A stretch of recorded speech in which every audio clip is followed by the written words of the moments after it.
Okay, my dear students, we are going to start question number 12. Given the following information for JAG TV at the end of the current year, determine. आपको JAG TV की information इस साल की दी हुई है और आपको मालूम करना है number 1 balances for income statement and the balance sheet. आपको इनकम स्टेटमेंट और बैलेंस शीट के बैलेंसेस मालूम करने हैं। आपको मजे की बात है नेट प्रॉफिट खुद बता दिया। उसके बाद और भी चीजें बताई हैं लाइक नेट प्रॉफिट की परसेंटेज किसके मुकाबले में, सेल के मुकाबले में।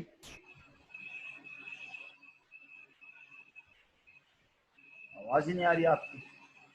सेल्स के मुकाबले सर में। सेल के मुकाबले में। और इसके बाद मेरे प्यारे बच्चों, उसने आपको और क्या बता दिया, उसने आपको बता दिया ग्रॉस प्रॉफिट की परसेंटेज, एसेट्स की percentage, debtor turnover net cell के मुकाबले में, इन्वेंट्री टर्नओवर टाइम्स में फिक्स एसेट टर्नओवर और डेट टू एसेट रेशो। अच्छा, अब मजे की बात है कि हर फॉर्मूले की कोई ना कोई लॉजिक होगी, हर फॉर्मूले से कुछ ना कुछ मालूम होना होगा, जब तो वो गिवन है। ऐसे ही बेफजूल तो कुछ भी नहीं हो सकता ना कि बस ऐसे ही दिया हुआ, उसने उसका दिल घबरा रहा, उसने बोला चलो भाई कुछ दे देते हैं बच्चों को काम करने के लिए, ऐसा कुछ नहीं है। यकीनन हर चीज की कोई ना कोई वजह है, कोई ना कोई लॉजिक है, और वो क्या है वो अभी हम साथ साथ डिस्कस करते हैं। आइए पढ़ना शुरू करते हैं फर्दर। अब हमें दिया हुआ है JAG TV का इनकम स्टेटमेंट। मजे की बात है, इसमें हमें सारी चीजों पे क्वेश्चन मार्क लगा के दिया है और मैं इसको कॉपी पेस्ट कर लेता हूँ।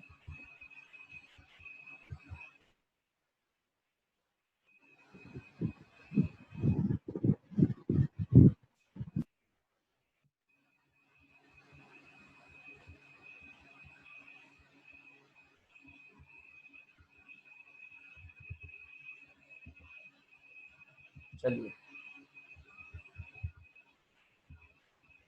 तो अब मुझे क्या नजर आ रहा है क्वेश्चन में, मुझे ये क्वेश्चन में नजर आ रहा है जनाब ये चीजें दी हुई हैं उसने, और वो कह रहा है आप इन सबको मालूम करें। मैंने कहा ठीक है, कोई मसला नहीं है, अभी निकाल के दिखा देते हैं। मुझे उसने खुद क्या बताया हुआ है, जल्दी से बताओ, शाबाश। मुझे उसने ऊपर खुद क्या बताया हुआ है, जल्दी से बताओ, शाबाश।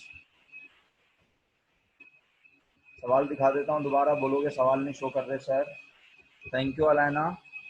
उसने मुझे 5,000 रुपये नेट प्रॉफिट बताया हुआ है।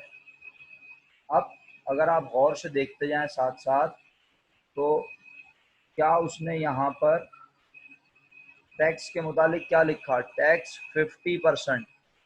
किस चीज का 50%, लिख के भेजें सब मुझे, किस चीज का 50% टैक्स। मेरे बच्चों किस चीज का 50% टैक्स, लिख के भेजो, शाबाश।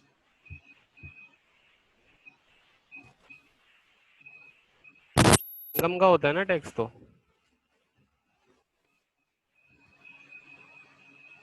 किस चीज का 50% टैक्स, इनकम का।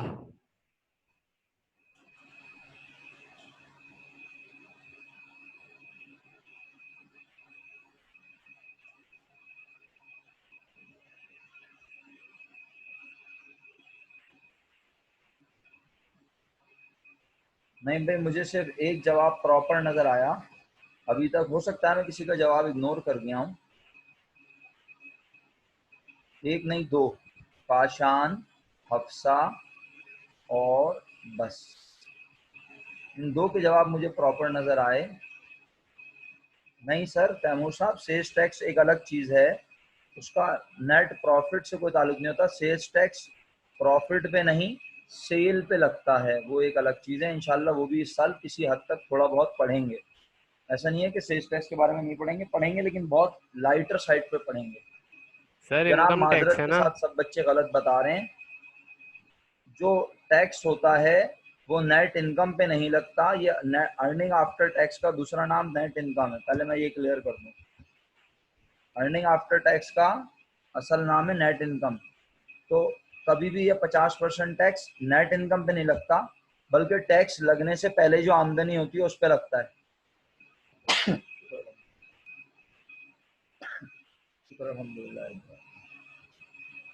तो मेरे बच्चों असल में दो लोगों का, आशान और हफ्सा का जवाब ठीक था। उन्होंने मुझे बताया अर्निंग बिफोर टैक्स का 50%, यानी यहाँ जो अमाउंट होगी जो कि मुझे नहीं पता, यहाँ जो भी अमाउंट होगी जो कि मुझे नहीं पता, उसका कितना परसेंट लिया होगा,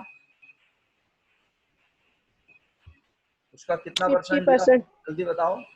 हाँ, 50%। और हम ये सही है, इनकम बिफोर इनकम टैक्स, ये मुनासिब अंग्रेजी है। अर्निंग बिफोर टैक्स को आप इनकम बिफोर इनकम टैक्स भी कह सकते हो। उसका 50% लिया होगा, तो ये अमाउंट 50% है इनकम बिफोर इनकम टैक्स का, ये अमाउंट 50% है अर्निंग बिफोर टैक्स का। तो जो अमाउंट यहाँ होगी उसमें से उसका 50% लेके माइनस किया होगा, तो ये बाकी 50% बचा हुआ है ना। अगर आपको नहीं समझ आ रहा तो मैं यूं कहता हूँ, इस अमाउंट का रिश्ता है, ये अमाउंट 50% है, ये अमाउंट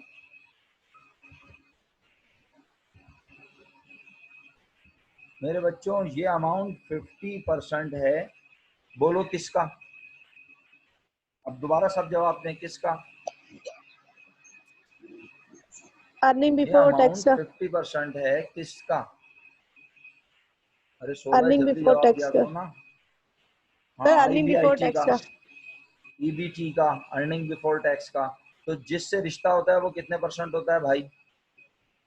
बाकी लोग जवाब नहीं दे रहे, इकरा का जवाब नहीं आया, रिफत का 100। जवाब नहीं आया, काशान का जवाब नहीं आया। अच्छा वो काशान बोल रहा होगा मैं पहले दे तो चुका हूँ, बार बार क्यों जवाब दूँ? तो जिससे रिश्ता होता है वो 100% होता है। अब अगर ये 100% है और ये 50%, तो क्या मैं यहाँ 150% लिख दूं भाई? अरे कॉमन सेंस की सर बात है, मेरे अर्निंग बिफोर कैलकुलेशन के से क्या मुताबिक करते अर्निंग हैं, बिफोर टैक्स की अमाउंट 20,000 रुपए है। माइनस करते हैं ना। तो ये खुद भी कितने परसेंट है? 50। Yes sir. अब मैं सर इसकी मदद से 10,000 ये होगा ना अमाउंट अर्निंग भी बिफोर निकाल टैक्स। सकता हूँ और ये भी निकाल सकता हूँ। आप चाहें तो सर अर्निंग कैलकुलेटर बिफोर चला के टैक्स। देख लें। इनकम सर बिफोर, मैं लिखता हूँ टैक्स।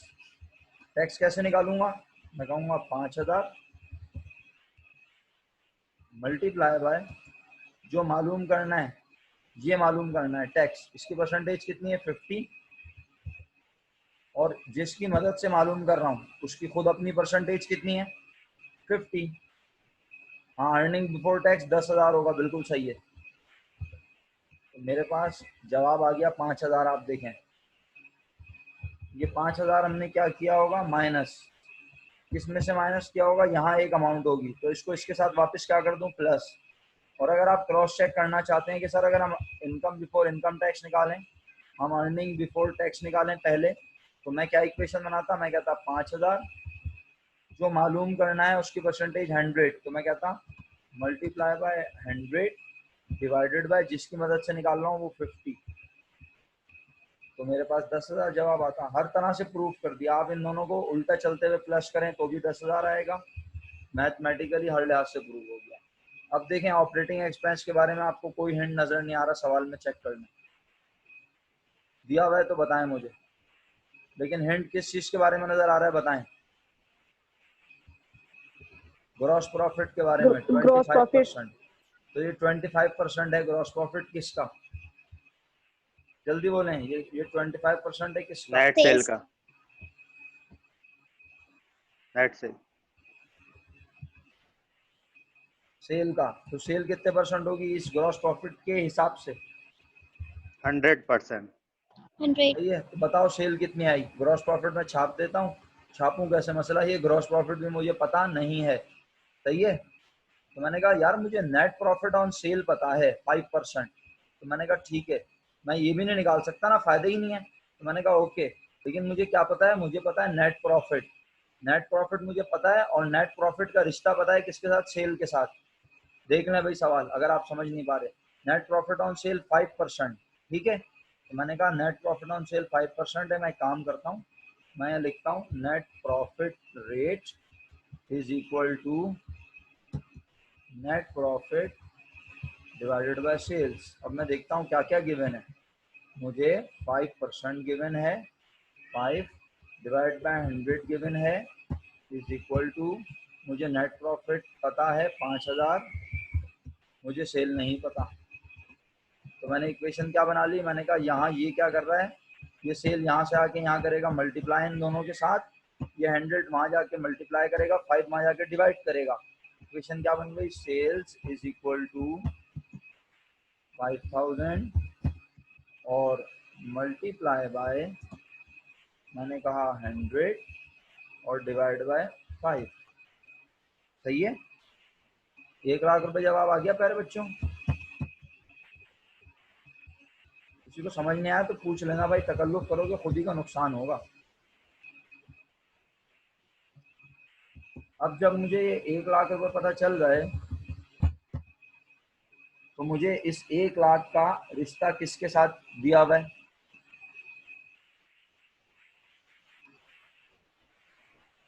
ग्रॉस प्रॉफिट के साथ दिया हुआ है ना। तो मैंने कहा ठीक है, जब 1 लाख रुपए सेल है और सेल का कितने परसेंट ग्रॉस प्रॉफिट है? 25%। मैंने 25%। कहा ग्रॉस प्रॉफिट निकालना क्या बड़ी बात है, gross profit is equal to 1 lakh रुपए का 75 के क्या है? कॉस्ट ऑफ गुड्स सोल्ड मुकर्रम। Okay, 1 lakh multiply by 25 divided by 100। किसी को 25 डिवाइड बाय 100 समझना है तो वो खुद पूछे। तो ये मुझे पता चल गया 25,000। जब ये पता चल गया तो मैंने कहा इसमें से कॉस्ट माइनस होके ये बचता है, इसमें से इसे कर दिया माइनस, मुझे कॉस्ट पता चल गई।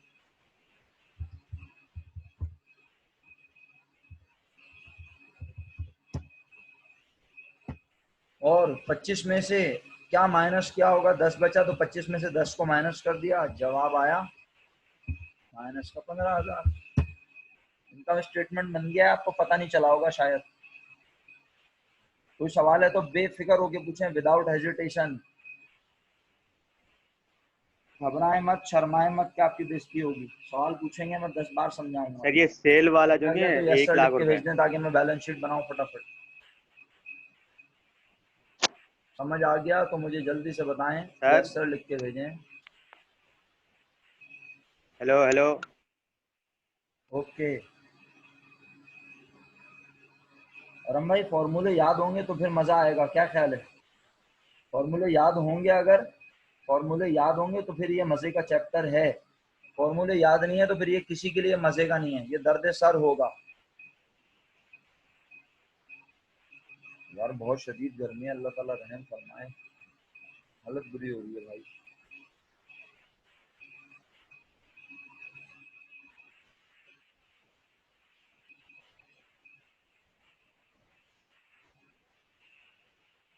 आशान कुछ पूछ रहा है तो मुझे आवाज क्यों नहीं आ रही? 1 मिनट, तैमूर की आवाज भी नहीं आ रही मुझे। अच्छा मेरा माइक हिला हुआ होगा, रुकना जरा 1 मिनट, मुझे चेक करने दो। नहीं माइक तो मेरा सही है।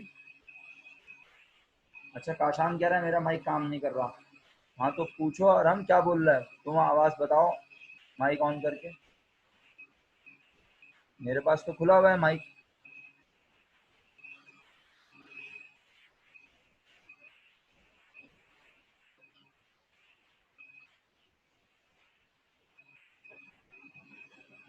काशान का सवाल बता दो, और हम क्या बोल रहे हैं बेटा, वो मुझे आवाज नहीं आ रही। काशान की आवाज तो आ नहीं रही। सर वो हेलो हेलो बोल लेते, फिर वो और हम आपकी कट गई आवाज भी नहीं उनकी आ रही आवाज। मुझे। 1 मिनट रुको, अच्छा और मेरी आवाज भी नहीं आ रही? हम 1 मिनट रुको। आराम भाई, हमारे को आपकी आवाज आ रही है, सर 1 को नहीं आ रही हमारी आवाज। मिनट। उल्टा हो गया। अब चल तू मुझे बता, अभी चैट में पूछ लेना सर से। मैंने हाँ अभी अब पूछ बोल, लिया भाई माइक चैट। बंद करो सारे अपने। अब बोलो। अरे अजहर माइक भाई बंद आए करो। हुए। आ गई आवाज, बंद करो अब अपनी आवाजें, आरम बोलो।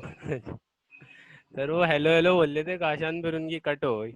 ओके, माइक काम नहीं कर रहा है सर। सेल 1 लाख जो आई है उसमें हमने फॉर्मूला यूज किया, हाँ ना, उसमें हमने नेट प्रॉफिट रेट का फॉर्मूला यूज किया, ये रहा। Net profit rate is equal to 5% दिया हुआ था क्वेश्चन में। नेट प्रॉफिट 5,000 क्वेश्चन में दिया हुआ था, सेल नहीं पता थी, तो सेल हमने मालूम की 1 लाख रुपए। सही है काशान, समझ आ गया तो यस सर लिख दो। बाकी सब लोगों को समझ आ गया तो मैं आगे बढ़ूँ, जल्दी बताएं भाई, 10 मिनट का अलार्म ना बच जाए फिर। शुक्रिया आप लोगों का बहुत बहुत। अब मैं आता हूँ आखिरी हिस्से पर, बैलेंस शीट में। बैलेंस शीट में मुझे क्या क्या नज़र आ रहा है? इक्विटी यानी share holder equity, long term liabilities, short term liabilities, net fix asset, stock and trade का मतलब मर्चेंडाइज इन्वेंट्री, डेटर का मतलब अकाउंट रिसीवेबल, और कैश। ओके प्यारे बच्चों, तो अब कैसे निकालें ये सारे जवाब? ये है इसका हल। यहाँ है तमाम चीज़ों की दवाई। क्या लिखा है? ये 3 फॉर्मूले काम के हैं, हो चुके 1 2 3। इससे कुछ काम नहीं लिया अभी तक। रिटर्न ऑन एसेट, आओ रिटर्न ऑन एसेट पे खेलें। रिटर्न ऑन एसेट का फॉर्मूला क्या कहता है? Return on asset is equal to total या net income divided by average assets. लेकिन एवरेज नहीं लिखवाया हुआ मैंने अपने फॉर्मेट में भी फॉर्मूला क्या लिख के दिया है? एसेट्स। ऐसा ही है ना, क्योंकि ज़्यादातर एवरेज एसेट वो बताता ही नहीं है, और मल्टीप्लाई बाय 100 पे करते हैं। अच्छा, अब आप देखें, आपको रिटर्न ऑन एसेट दिया हुआ है, कितना दिया हुआ है? 2%। इसका मतलब है ये है 2 और ये सॉरी 2 डिवाइडेड बाय 100। और आपको इस तरफ क्या पता है? नेट इनकम 5,000 रुपये। क्या नहीं पता? एसेट्स। हर फॉर्मूले का कोई ना कोई काम है। तो मैंने कहा ये एसेट यहाँ आके करेगा मल्टीप्लाई, और ये 100 वहाँ आके करेगा मल्टीप्लाई, ये करेगा डिवाइड। इक्वेशन बन गई assets is equal to 5,000 multiply by 100 divide by 2। जवाब 2,25,000, 2,50,000। ओके, तो इकरा ने हमें जवाब लिख के भेजा। शुक्रिया इकरा आपका बहुत बहुत। 2,50,000 जवाब है। मैं बैलेंस शीट में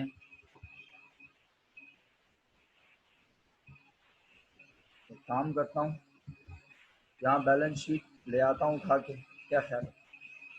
तो फिर वैल्यू लिखते रहेंगे साथ साथ, मुनासिब हो जाएगा।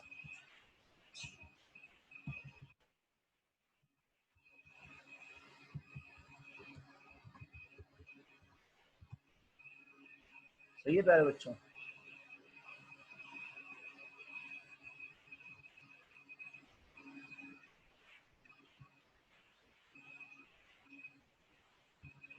चलो, तो टोटल एसेट पता चल गया हमें 2.5 लाख रुपए का। सही है भाई जनाब Ali?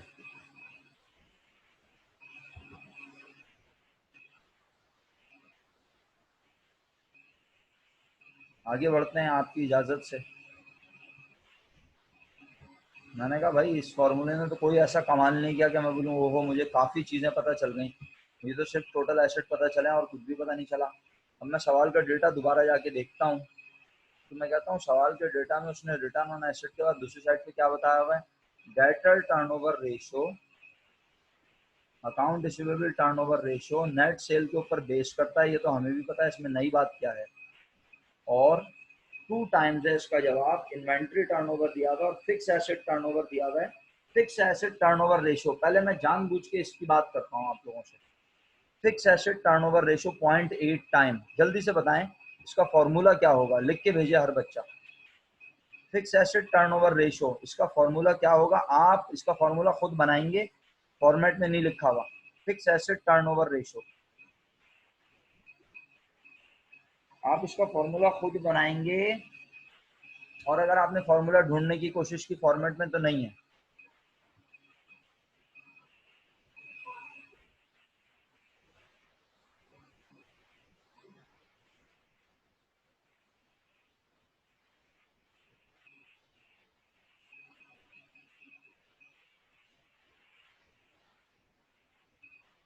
Very good Warda, very good.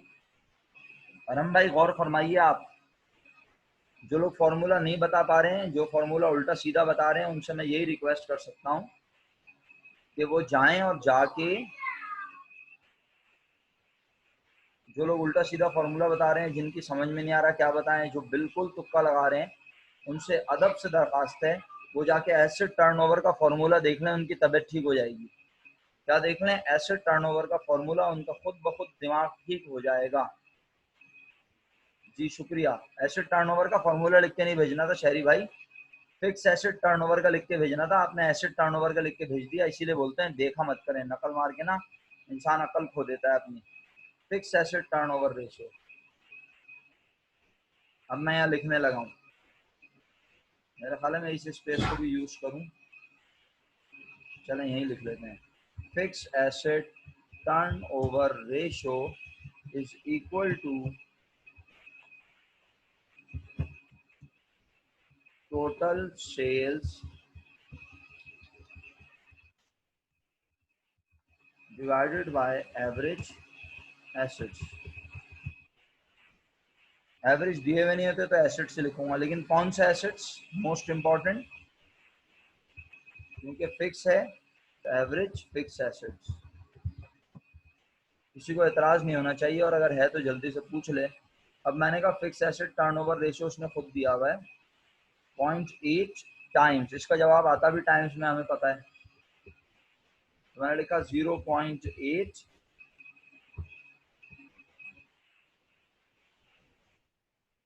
Is equal to total sale मुझे पता है, अगर आप लोग बताएं। टोटल सेल मुझे पता है, मैं निकाल चुका हूँ 1 लाख रुपए। एवरेज फिक्स एसेट यानी फिक्स एसेट हम निकाल लेंगे, ये यहाँ डिवाइड कर रहा है, वहां जाके मल्टीप्लाई करेगा। आसान भाई, मैंने आपका फॉर्मूला पढ़ा नहीं था, माजरत चाहता हूँ। बहुत देर में बोला है बेटे, आपने सबसे आखिर में बोला है, इतनी लेट जवाब देंगे तो मैं कैसे पढ़ूंगा आपके जवाब। फिक्स एसेट वहां चला गया, ये यहाँ मल्टीप्लाई करेगा इसके साथ फिक्स एसेट आके, तो ये यहाँ से जाके उधर क्या करेगा, divide.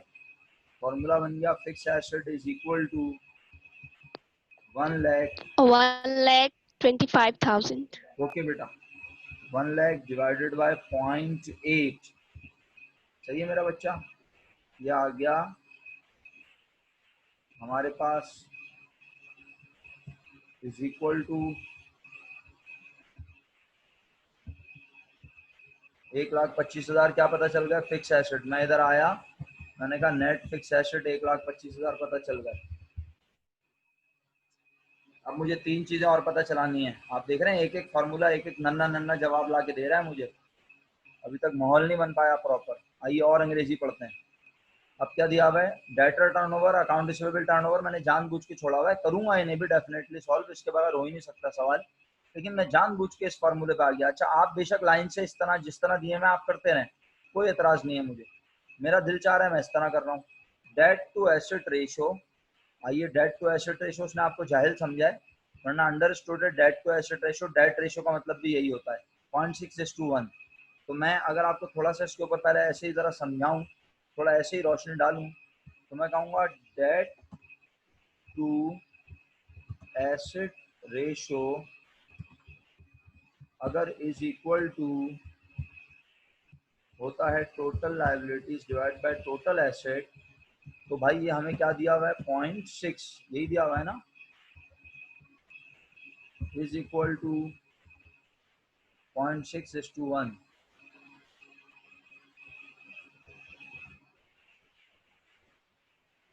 Total liabilities total asset. अब मैं जाता हूँ ऊपर और टोटल एसेट में पता कर चुका था, अगर आपको याद हो।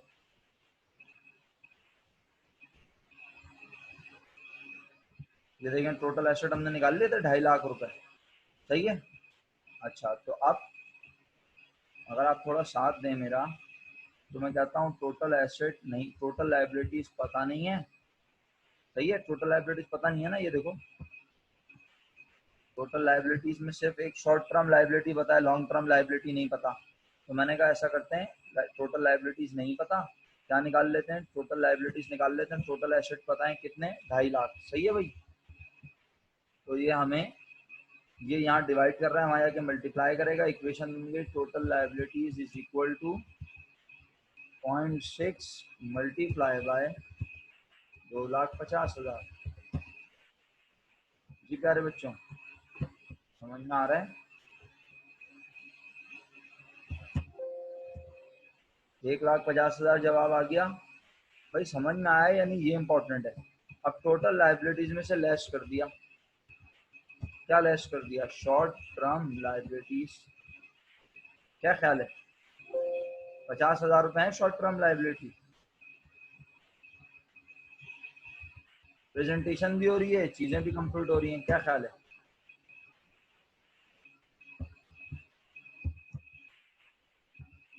₹1 लाख कौन है, टोटल लॉन्ग टर्म लाइबिलिटीज। सही है मेरे बच्चों, 1 लाख रुपए। तो मैंने यहाँ पे आके 1 लाख रुपए लिख दिया। अब एक जवाब और लिखवा सकते हो आप मुझे, अगर गौर करो इसी बैलेंस शीट पर। जल्दी बोलो क्या। Very good.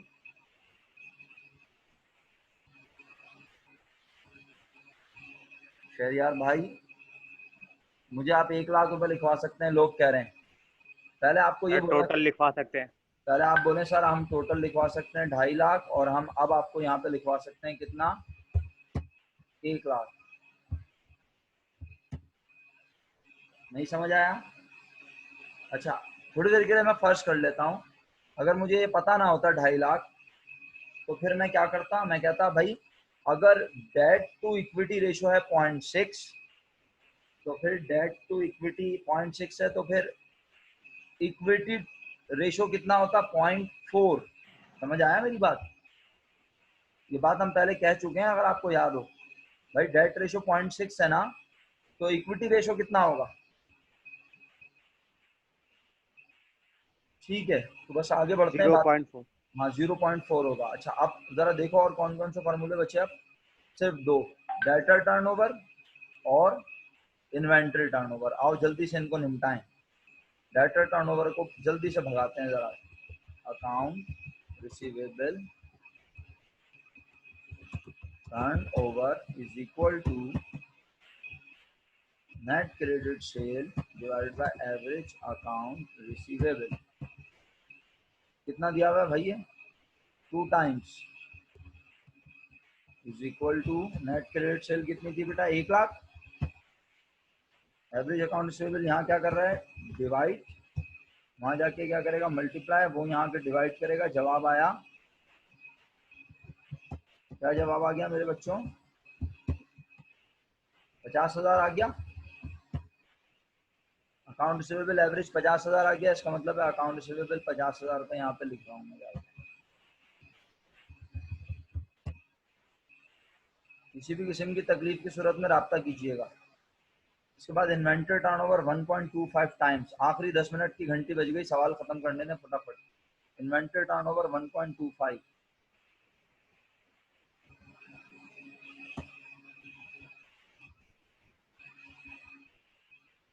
Inventory turnover is equal to CGS average inventory. ठीक है बच्चों, इन्वेंटरी टर्नओवर कितना दिया हुआ है मेरे बच्चों, 1.25 times.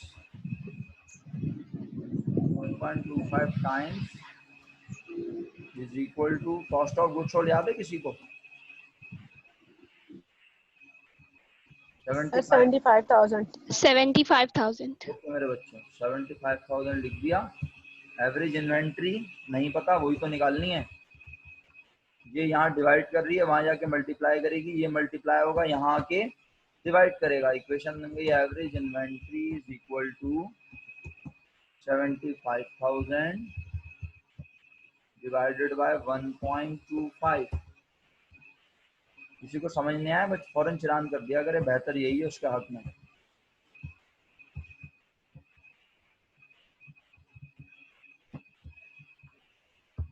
Equal to this divided by this. 60,000 रुपये जवाब आ गया। शुक्रिया बताने वालों का। मैं गया ऊपर भागता हुआ और मैंने लिखा यहाँ भागते हुए तेजी से कितना, 60,000। आप देख रहे हैं अल्हम्दुलिल्लाह इन सब का संबंध है 2,35,000। तो अब आप कैश का जवाब भी मुझसे पूछेंगे क्या? काशान अपनी खूबसूरत आवाज में बताओ कैश का जवाब।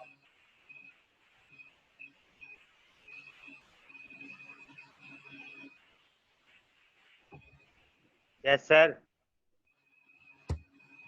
यस सर नहीं बोला था मैंने, 15,000।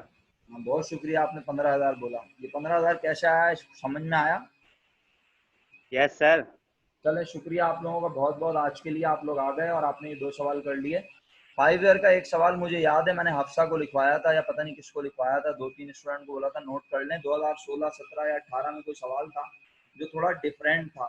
उसमें ट्रांजैक्शंस हुई हैं और वो ट्रांजैक्शंस के होने से फॉर्मूलों पे क्या फ़र्क पड़ा होगा। तो आप एक काम करें, आप सबसे बड़ी अदब से मौदबाना दरख्वास्त है कि आप इन 3-4 दिनों में 5 ईयर को 2019 से लेके कम से कम 2005 तक जो मुमकिन हो लिख के कर लें, और जो आपको लगे कि यार ये तो कुछ भी नया नहीं है, ये तो बिल्कुल वैसा ही सवाल है, उसे आप बेशक छोड़ दें, पढ़कर सिर्फ तसल्ली कर लें कि वो आपके बस में है। ये एक्टिविटी आप कर लें पीर मंगल बुध में। जुमरात को मैं कॉस्ट अकाउंटिंग का पहला टॉपिक शुरू करूंगा इंशाल्लाह। कॉस्ट अकाउंटिंग के फॉर्मेट आप लोगों ने लेने हैं तो मैं फॉर्मेट कॉपी करवा के वहाँ रखवाऊँ, या फिर यहाँ से PDF दे दूँ आप लोगों को, जैसे आप बोलें। फॉर्मेट रखवा दूँ?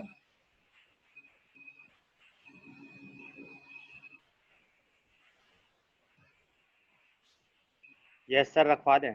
ओके, मैं फॉर्मेट भी रखवा दूंगा, ठीक है, और कोशिश करूंगा PDF भी प्रोवाइड कर दूं, वरना जो फॉर्मेट खरीद के लाएगा वो फॉर्मेट ले लेगा अपने दोस्तों से, ठीक है, वो दोस्त को कह देगा कि मुझे पिक्चर भेज दो तो वो भेज देगा।